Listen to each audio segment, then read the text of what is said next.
Okay, good morning, everyone. My name is Emery Marjenoff. I'm an OT here at Storck Center.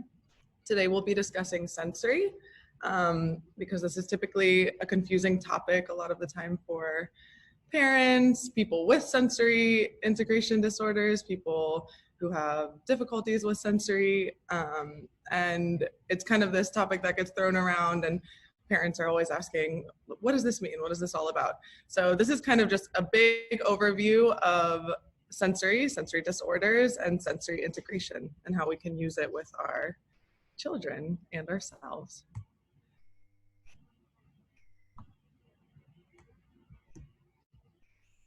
By the end of this presentation, I hope that we will all understand what sensory integration is, what sensory processing disorders are, why sensory needs are important, and how they can affect us daily, how we can assess for sensory needs, and how and when to use sensory input. A little bit about me is I was born and raised in Fort Lauderdale, Florida, right there in Broward General. I had my degree in psychology from Florida State University. And then right after college, I went abroad for a couple years and I taught English to children and to adults.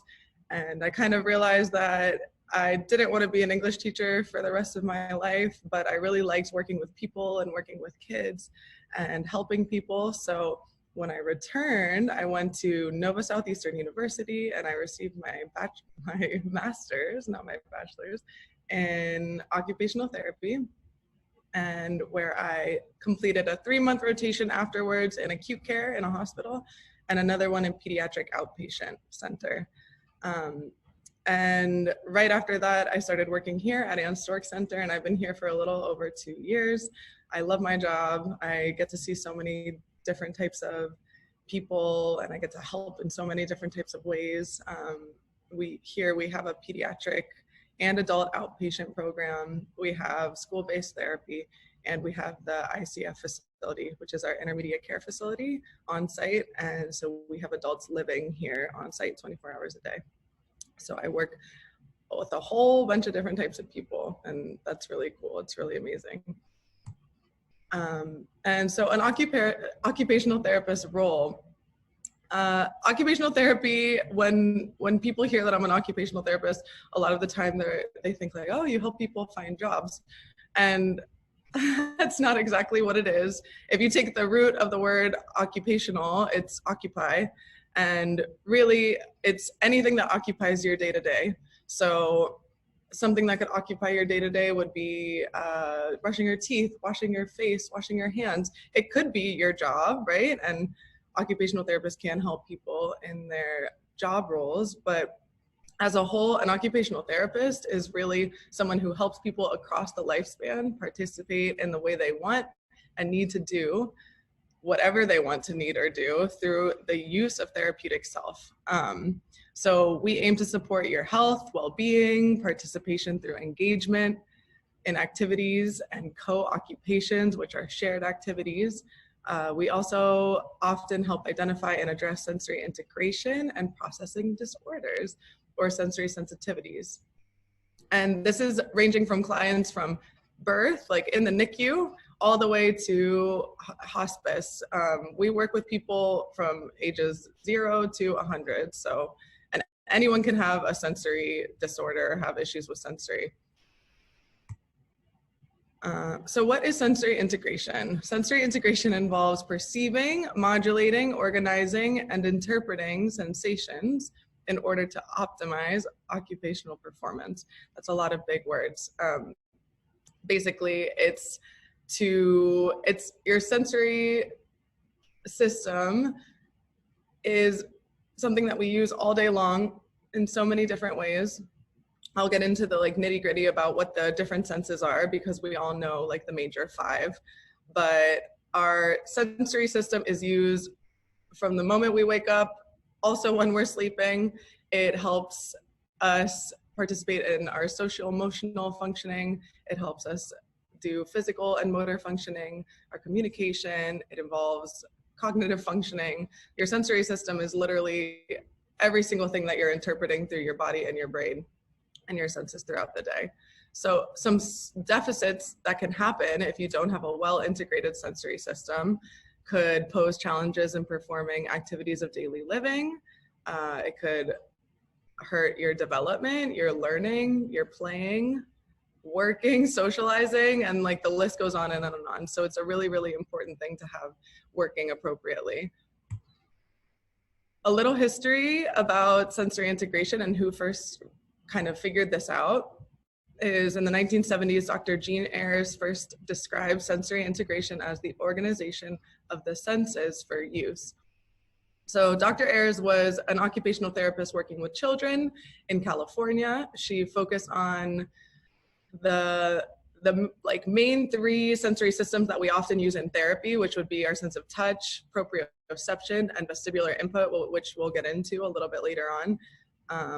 And her research indicated that poor sensory integration leads to challenges with what I just stated, like our postural control, bilateral integration, which is use of both sides of your body at the same time, sensory sensitivities, discrimination, and dyspraxia. Some neurological concerns based off of sensory integration could be optimal brain functioning is based on your sensory input. If you are organizing all the senses that you're interpreting, it's going to make it a lot easier for you to focus and learn different tasks that you're doing.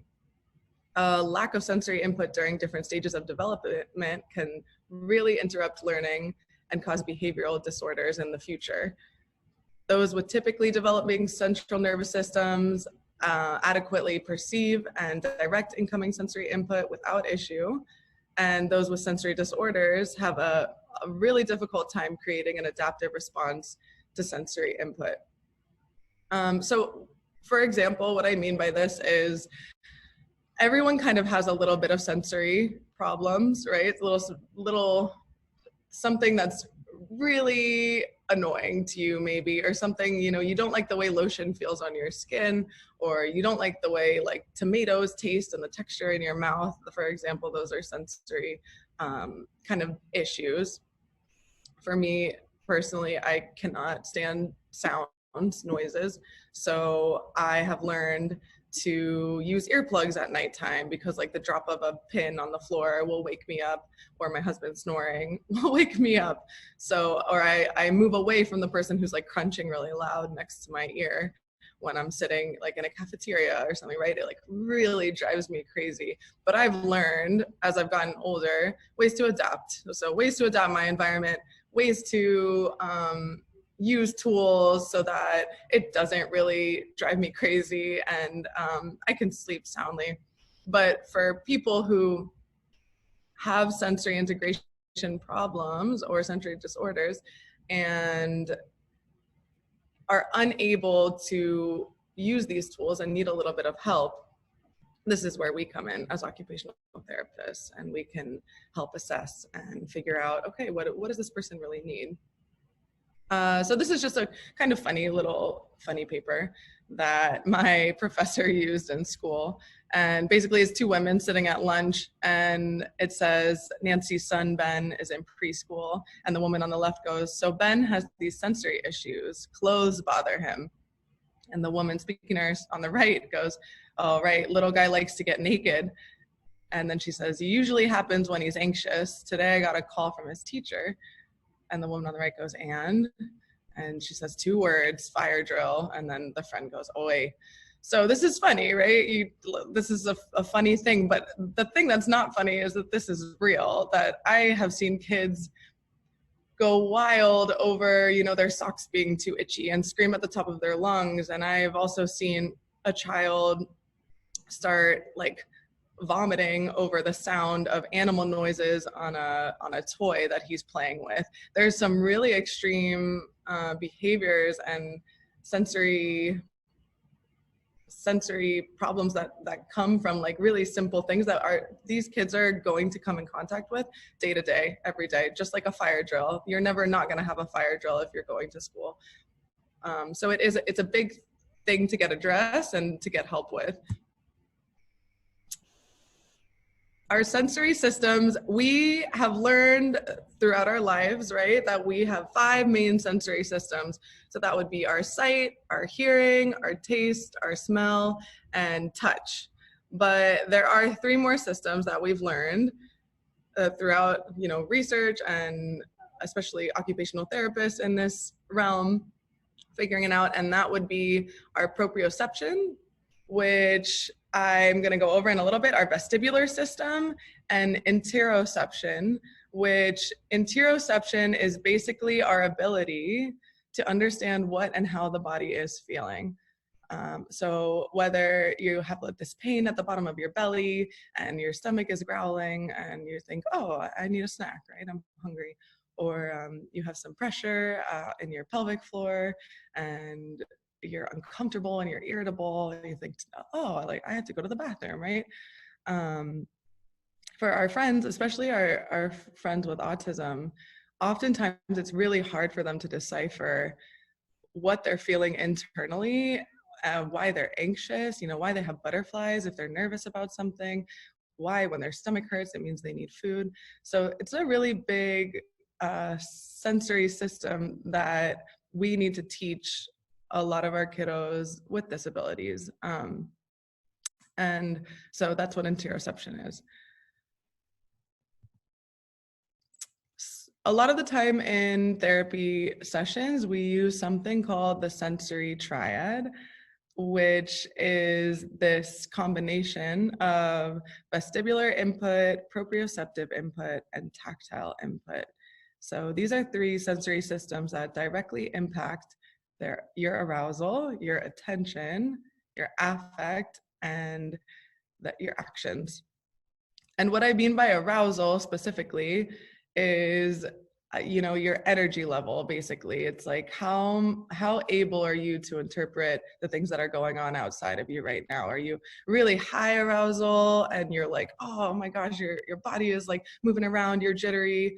You can't focus if you're high arousal. You wouldn't be able to sit for a test if you had high arousal that was really high, like off the charts. Or low arousal, where, this would be someone who is kind of like sitting there staring off into space, mouth open. And what we want is for arousal levels to be at this kind of like perfect medium so that you can learn and perform to your optimal performance. We deliver these 3 forms of input in therapy sessions to appropriately impact the 4 things that I stated above. So let's learn a little bit more about these, because again, these are always used when I talk to parents. I use these words and I'll explain it to them. But if someone's just like railing off all these terms and you don't know them, then stop them, ask them to explain them, because proprioceptive input is not something that you would just learn from like any bachelor's degree. Input, what is it? It's when our bodies move about, proprioceptor cells located in our muscles and our joints provide feedback to the brain in order to recognize where our bodies are in space. So our proprioceptive cells, this would be like when you're pushing a really heavy table and yourself like, oh wow, this is really heavy. I need to like put a little extra effort into it, right? Or you're lifting a basket, so your body leans a little bit to the left so that this big heavy basket on your shoulder, oh, I feel the weight of it. Your body automatically organizes this input that's coming in and says, these are the things I need to do so that I can remain stabilized and standing or walking with whatever it is that I'm carrying, for example. And we use proprioceptive input during therapy sessions because it can help with arousal levels. So in the next slide, I have photos of how I can explain this a little bit better. I like to use pictures. I'm really visual when explaining. So for example, arousal levels for this child up on the left, if this is a kiddo who is super, super excited, he's running around, he's jumping, he's climbing on furniture, I would probably use something like this in therapy sessions because it's giving him this heavy work. It's giving him a lot of heavy feedback into his muscles and his systems. And if we do this for about, like 3 to 5 minutes or however long it's decided after I work with him for a few weeks, a few months, this kiddo might be able to sit down and work on his homework for 10 minutes after we get on the ball and we do some fun stuff on the floor like this. The thing on the bottom left, so the girl's in like a little taco burrito style. If someone is really disorganized, their sensory systems are all out of whack, they're crying, they're screaming, they don't really understand why at the same time, giving a lot of like deep pressure throughout the body, it automatically sends our neuroreceptors and our like central nervous system this automatic input that's like, oh, I can be calm, you know, let me relax. For some people, this works really, really well. And that's kind of why we'll use something like a weighted vest for a kid while they're sitting down at the table and need to focus, because it's like this calming sensations are being delivered to the brain to kind of like sit still, okay, let's relax. It's why we need a hug after we've cried a lot, you know? Why do we seek like someone we love to give us like a big squeeze after we've been really upset? It's that same kind of thing. And same thing goes for the little guys at the bottom. He's pushing something really difficult through a big long hole. You know, he's using his muscles, he's working really hard. The kiddo at the top doing his push-ups. These are just all some really good proprioceptive input activities that you can do in your home with your children to have them calm down, have them start to learn where their body is in space. And there's so many. If you Google this online, like you'll find so many activities that you can use in the home. And so our vestibular input, our vestibular system works in really close combination with our proprioceptive system. And this is housed in the part of the inner ear called the vestibule. And the system receives information when the head moves, and it helps us understand how fast or how slow we are going in space. So when we're, you know, moving about and we fall forward, we know to put our hands out, right? If we lean side to side and we're on a swing, for typical developing people who don't have issues with their vestibular system, you just like scoot your body to the side so that you can stay centered if you're swinging side to side, right?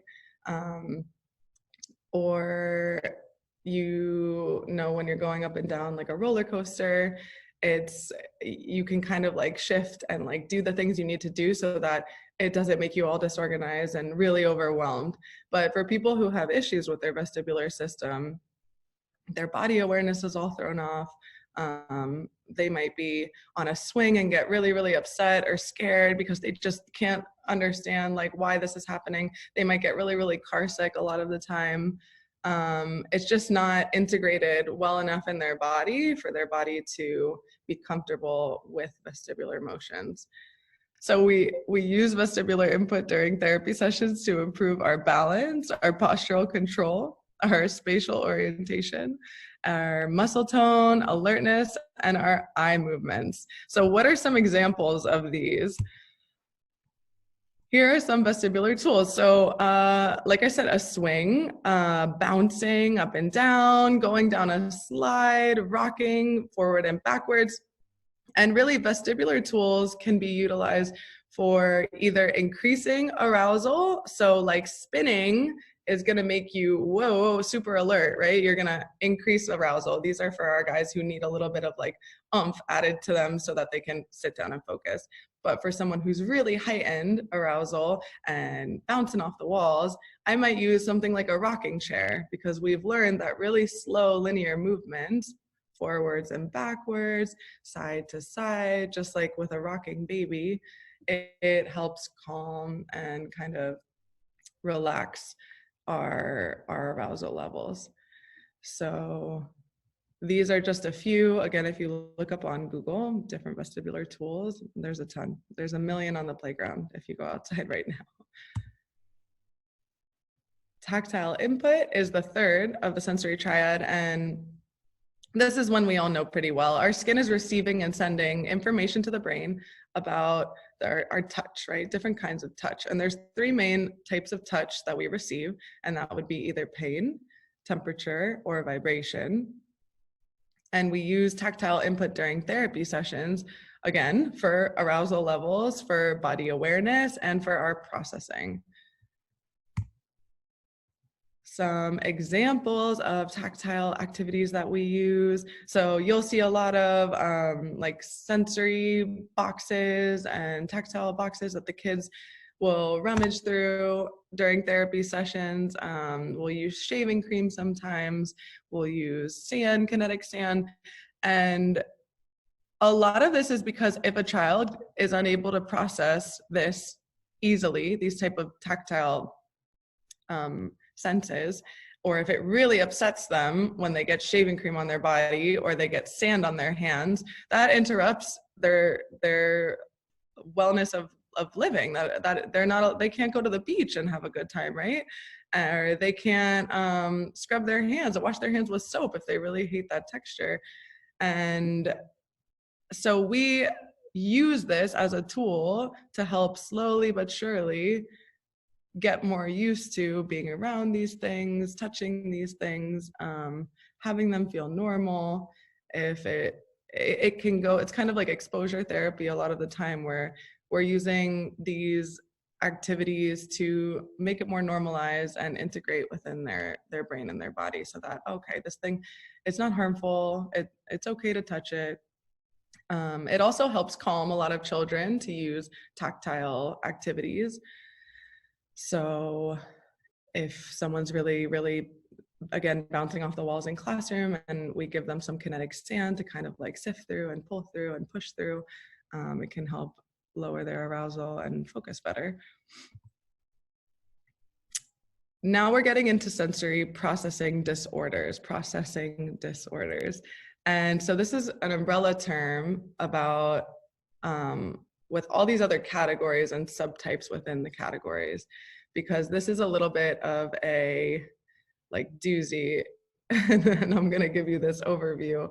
But of course, if you have any questions later on about these, you can always email me, and I'll give you my email at the end. So Dr. Lucy Miller first used this term, sensory processing disorders, in 2006 to describe sensory issues in her book called Sensational Kids. And Dr. Miller had initially studied under Jean Ayres, who we talked about earlier. And after this, she had continued her research in sensory integration along with her colleagues. And the primary aim of this research was to have SPD, sensory processing disorder, identified as a standalone diagnosis in the DSM-5, which is what we find like all of our main disorders in, which it is currently not a standalone disorder like you would find autism, or another mental disorder within there. This is a disorder that typically piggybacks on other disorders. So sometimes someone will come in with a diagnosis of autism, and then this sensory processing disorder is kind of like lapped on top of that, because they have a lot of sensory needs and things that we need to cover sensory ground-wise. The first one is within the sensory modulation disorder section, and this one is called sensory over-responsive. This means that the brain isn't processing information appropriately, and it alters or magnifies the experience. So itchy socks, I talked about this before. This is something that happens all the time, like a tag on the back of a kid's shirt is like really bothering them to the point of explosion and crying, and nobody can figure out, what's wrong with little Johnny? Why is he so upset? And it's this processing that is so extreme for this person that they will not be able to focus on anything until it's taken care of, or we've figured out what's going on, right? So these itchy socks. A kid outside when an airplane flies by and they just cannot focus on anything else except for this airplane sound, and they're pointing at the airplane and they're letting you know, look at that airplane, right? They can't like dull out that sound. That is the only thing they hear, and it is loud, and they're just only focused on that. So that's another kind of like, it's over responsive. It's too much information, and nothing else can be blurred out until that one thing is either gone, removed, or taken care of. This is also referred to as sensory sensitivity or sensory avoiding. Another term under sensory modulation disorders is sensory under-responsive, and the brain has difficulty processing and registering information. So this could be a child who's late to class because they didn't hear the bell, right? It's not over responsive, it's under responsive. They were doing something and that bell went off and that noise didn't affect them at all, right? These are kids that maybe have like the TV on really, really loud and it doesn't bother them at all. This could be a child that doesn't really feel pain. I had a kid once who, hit his head, knocked his tooth out, and the parent didn't realize until hours later when the child was like, oh yeah, I just knocked my tooth out a little bit ago, but it didn't hurt, right? So that's like extreme. There are certain levels of pain that we should be able to feel and react to. So that would be like another red flag for this one. It's also referred to as low registration. The last one in this category is sensory seeking or craving. And for a child or a person's brain to register information, the stimuli must be stronger than others. So this could be someone who seeks out excessive touch or requires a lot stronger hugs than others. This is a person who like is really close to you, who like just needs to like touch everything in the room, or doesn't realize, like body awareness, like like a foot of space is normal between each other. It might look like constant fidgeting or impulsive movements. It could be seeking out loud noises, like holding something close to their ear because they just like love that like loud bum bum bum. It's basically, if you would imagine the feeling of hunger and just never being able to satiate the hunger that you feel. It's like, I would eat and eat and eat at the buffet, but I'm never full. That's kind of how these people feel. It's like this thing that they need is never applied and given to them until we just kind of like give it to them really focused within, for example, a therapy session.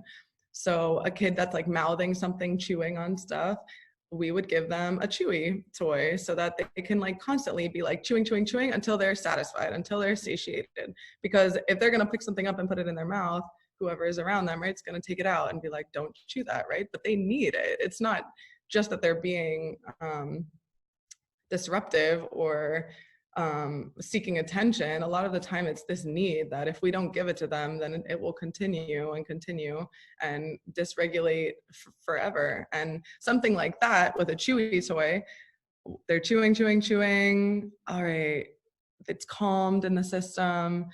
They have that feedback that they needed, and okay, now they can focus on the work that's in front of them. So that's just a small example of like such a big thing that could be life-changing for someone. Sensory-based motor disorders. These are people who have difficulty with movement. So it's due to inaccurate motor planning and sensory processing, which is directly impacted through their motor planning is directly impacted through their sensory processing. So this is something called dyspraxia, which is the inability to plan and execute movements. This could be a child who has a lot of trouble with their fine motor. They just like can't figure out how to like hold the pencil correctly, or to pick up that teeny tiny item on the table because their like fingers miss. And if this isn't addressed from like early age, this goes up until adulthood. It's hard for them to like click the buttons on their car radio, things like that. Gross motor wise with dyspraxia, this could be someone who has difficulty like figuring out how to get in their chair. I've seen kids like try to sit in a normal chair like they're getting on a horse, and it doesn't really make sense. All of us are kind of, we're looking at it and it looks funny, but it's not funny, because really they just can't motor plan, figure out the way that their body needs to, like, okay, position in front of the chair, hold on, sit down really nicely. It's something that feels so natural for most of us. But for this child, if it isn't addressed and taken care of within therapy or, physical therapy, occupational therapy, it'll lead to so many more issues throughout the rest of their life again. And oral motor dyspraxia, that would be difficulty motor planning to chew, to swallow. We can see how that would be a really big issue if you can't chew crunchy things, right? Or figure out how to swallow without like coughing. So that's the dyspraxia portion of this, but then there's also postural disorders. So that's people who have difficulty stabilizing their own bodies in response to environmental demands. So imagine you're sitting on a train or a metro, and you're sitting sideways and the train is moving this way and the train's about to stop. So all of us don't realize it, it's natural. We, flex our abdominals, we kind of like put one foot over to the right side to make sure we don't fly over on the person sitting next to us. If someone has trouble with this, they're not going to do any of those things. They don't realize that their body needs to react to that movement very well. So they're going to, flop over, right? Or like hit the person next to them. So we can see how that would be a big problem for many things in our lives. And this last one is within the umbrella of sensory processing disorders. I'll get it by the end. Sensory processing disorders. These are people who are able to recognize sensory stimuli is happening, but not able to realize what it is or what the intensity is of it. So it could be someone who smells a really strong smell, like rose or cinnamon, right? But labels it something totally different, or thinks that it's like a stinky smell. Someone who can't distinguish between a quarter and a dime. So all of us could probably like close our eyes and feel, okay, a quarter is big, the dime is small, but this is someone who can't distinguish or discriminate the difference between the two. Someone who can't hear their name because they can't filter out other noises at the same time. Someone who can't distinguish between sweet and salty. And I want to make it clear that there could be a mixture of like all of these disorders within one person. It could be like a smorgasbord of different things. It doesn't just have to be this person is sensory seeking, bam, that's it. It could be they have sensory discrimination. They also have dyspraxia. They also have over and under responsiveness, right? So some things are really extreme for them and some things they can't feel at all or don't care about. So every person is different, and that's why it needs to be assessed by someone who knows what they're looking for, someone like an occupational therapist, to help them out with it and give them a plan. Who often has sensory processing disorders? Many times our friends with autism, cerebral palsy, or other developmental disabilities. It has also been associated with premature births, learning disorders, and traumatic brain injuries. The exact cause is unknown, but research suggests irregular brain dysfunction is the main correlation between the two. So what are some sensory red flags? These are things that if you think your child or a friend has a sensory problem, dysfunction, you can kind of like check off. And there are lots of printouts for sensory red flags that I can attach in our resources for you to look through, and you can print it out and you can kind of like do your own self-assessment. Of course, we don't want you super assessing everyone around you, but if you suspect that your child has some of these traits, then it would be a good indication to talk to your physician about it and get a referral for OT. So sensory red flags would be fidgeting, appearing overexcited, constantly trying to engage in inappropriate ways, a dull affect or someone who misses cues, someone who bites themselves or, you know, bites really hard on their toothbrush or their straws when they're drinking, someone who cries or avoids swings or slides. So this would be your kid who like gets really upset if they go to the playground and you're trying to force them to go down the slide. Someone who jumps excessively or spins around excessively, hangs upside down on different furniture. They stomp their feet, they slam doors or cabinets and don't really realize they're doing it. They run into walls, crash on the floor, just like really overly clumsy. I have like many friends as I've gotten older who I think back on now, and you know, we would make fun of them because they're really clumsy people, right? They like hit the table when they're sitting down. They bump into things all the time. And now that I know all of these things, you know, they had probably the dyspraxia. They probably had like a sensory disorder, and it could have been improved by the time that they're into adulthood, that they wouldn't be doing these things.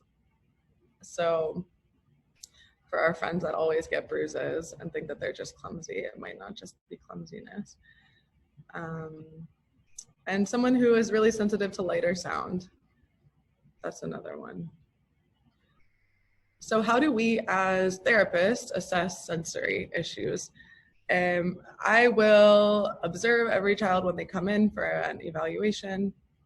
I'll see whether just how they're moving, what they like, what they don't like. I put them on all these different types of equipment to see if they can handle, you know, the swing or the slide outside. So that's just skilled clinical observation. And we can also administer caregiver questions. So I have something called a sensory profile that I'll administer to the parent and have them fill out, or I'll go over it with them. And it gives us a really good kind of breakdown of what their child is having difficulties with. We also use a standardized test called SIPT, which is Sensory Integration and Praxis Test. This is a very like long and lengthy kind of newer test that you have to be certified in. So certain therapists are, and they can actually administer the sensory standardized test. And finally, how do OTs help with sensory disorders throughout the lifespan? So now we kind of have this generalized view.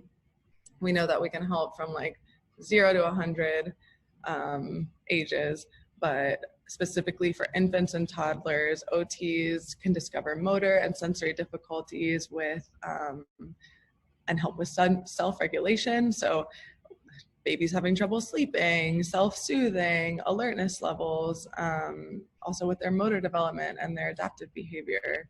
School-age children, so these are our older guys, we do direct intervention and modifications to the home and school environment. Like here on campus, I'll go into the classroom, you know, and I'll see a kid having trouble with something sensory related, and I can administer a weighted vest or a Chewy.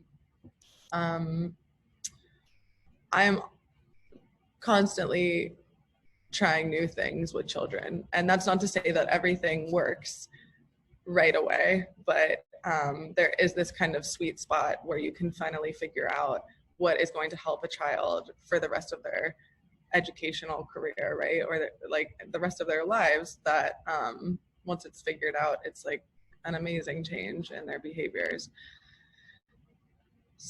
For adolescents and young adults, sensory integration issues can impede age-appropriate life activities, such as romantic relationships. Think like if you have trouble with like people touching you or things touching you and you want to like hold your partner's hand and they want you to hold their hand, and so many other things we do with our partners.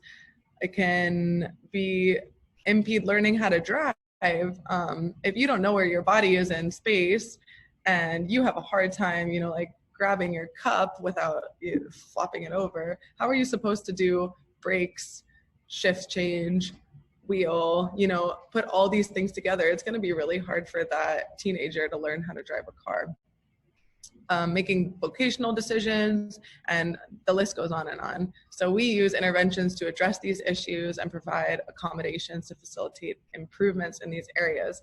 So just because your kid isn't a 6-year-old or a 4-year-old doesn't mean that they don't necessarily need or could benefit from therapy.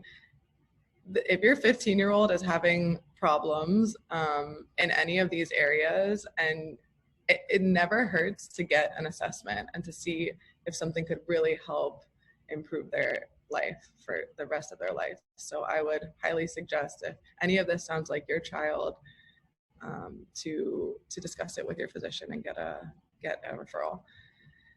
Within adults of all ages, adults can have sensory disorders often, and most of them have never been diagnosed, because this is a newer thing that we figured out, right? Like within the last 50 years. So therefore, there's been limited resources to developing coping skills. Many of these individuals have difficulties performing in daily life tasks, whether at work, leisure, socializing, or general just quality of life. And we can still provide direct services and offer supports to improve everyday life. So even for our adults, even the parents, like if you're having trouble focusing at work, or some of this stuff sounds like you, go get an assessment, talk to an OT. Even just having someone, I'll talk to people on the phone, not even as like a real session, but I help out my friends who are now in their 30s, right, with certain things like this, and I give them suggestions. So even just getting some tools and some feedback can really, really be helpful. And finally, we're here for you. As occupational therapists, we are available in schools, private clinics, hospitals, through physician referrals. We use client-centered practice to create intervention plans, cater to the individual and their family members, to promote performance and maximize participation in daily living. So if anything was unclear throughout this PowerPoint or this presentation, please reach out to me with any questions. This is my direct email line, and I'll make sure I get back to you with my best answer. And I hope, oh wait, there's resources, excuse me. So again, I'm gonna have some resources that is within this link. If anything sounded like interesting, I think I have some books in there, some referrals for like book options that can kind of tell you a little bit more about sensory and sensory processing. And I'm gonna link the sensory red flags that you can print out and use at home. And finally, my references. So that is all. Thank you so much for listening. I appreciate it. Hopefully I'll talk to you soon.